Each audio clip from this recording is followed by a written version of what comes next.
The quiet of the house pressed in on me. "I just need some space," Amelia murmured, her voice slipping through the crack beneath the bathroom door.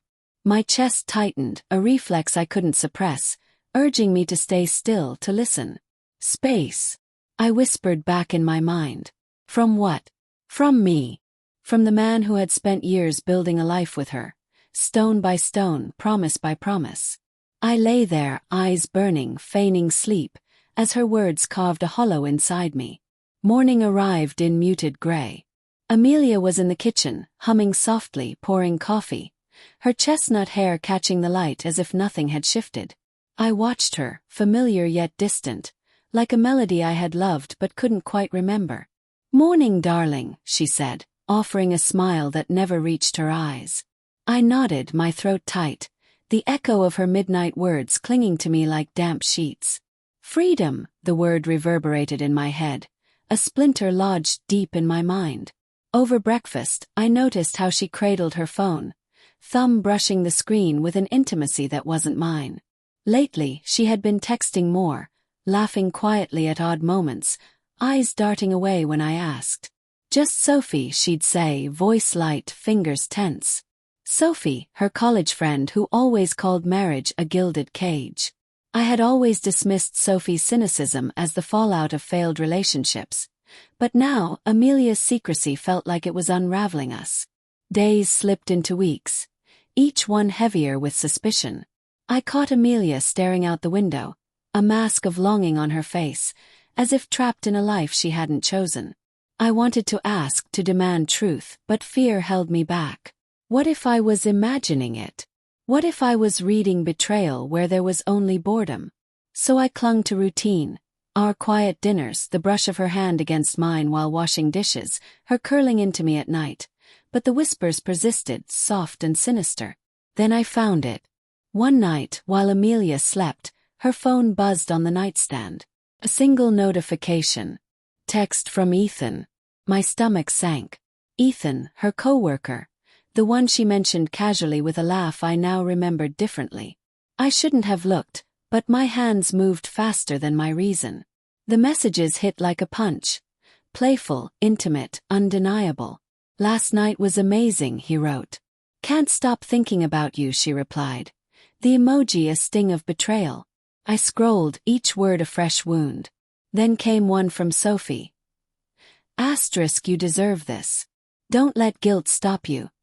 Asterisk, my hands shook, the world collapsing into a pinpoint of treachery. Amelia slept beside me, breathing softly, oblivious to the storm she had unleashed. I wanted to shake her awake, to scream, but fury hardened into something sharper. I wouldn't confront her, not yet. I would watch, gather every piece of proof, until lying was no longer an option. The next morning I masked the chaos. I kissed her forehead, brewed her coffee, smiled through nausea. "Big day today?" asked voice calm. She nodded, already absorbed in her phone. "Meetings," she said, eyes flickering briefly. A tell I catalogued meticulously. I became more than a husband. I became an investigator in my own marriage. I checked phones, laptops, receipts. Late-night texts, deleted emails. A hotel bill tucked in her purse. Each discovery cut deeper, but I absorbed it all. I needed to understand why she had discarded us, why Sophie's poison had outweighed our vows. Weeks later, the pattern became clear. Sophie's emails to Amelia encouraged rebellion. Asterisk, "You're too young to be tied down." Ethan sees the real you, asterisk, the words burned, confirming it wasn't just Amelia's betrayal. It was a conspiracy fed by someone she trusted. I plotted quietly, my anger crystallizing into resolve. I didn't want apologies or tears. I wanted her to feel the consequences of her choices. I contacted Ethan's wife, Claire, a woman I had met at a work gathering. Her voice trembled when I told her, but she believed me. Together we prepared a reckoning. I invited Sophie to dinner, knowing she couldn't resist, and booked a private room at the restaurant where Amelia and I had celebrated anniversaries, where I had once proposed. The night came crisp and clear, the city lights like fractured jewels. Amelia thought it was just us, a date to reconnect. She wore the dress I adored, smile nearly convincing. Sophie arrived first, her smirk fading when she saw Claire seated. Amelia froze, hand gripping her glass. I stood, voice steady but firm. "I know everything," I said, eyes locking on Amelia. "About Ethan, about Sophie, about the lies." I laid out the evidence. Texts, emails, receipts, each revelation a hammer strike. Amelia's face crumpled, excuses dissolving. Sophie tried to interject, but Claire's voice cut through, recounting Ethan's betrayal. The room was heavy with shame and guilt. Amelia's tears fell, but they did not touch me. "You wanted freedom," I said quietly. "But you shattered us to get it." Turned to Sophie. "And you pushed her into this. Not a friend, but an architect of ruin." I left them there. Amelia weeping, Sophie stunned, Claire steady beside me. Outside, the city buzzed, masking the echoes of the confrontation.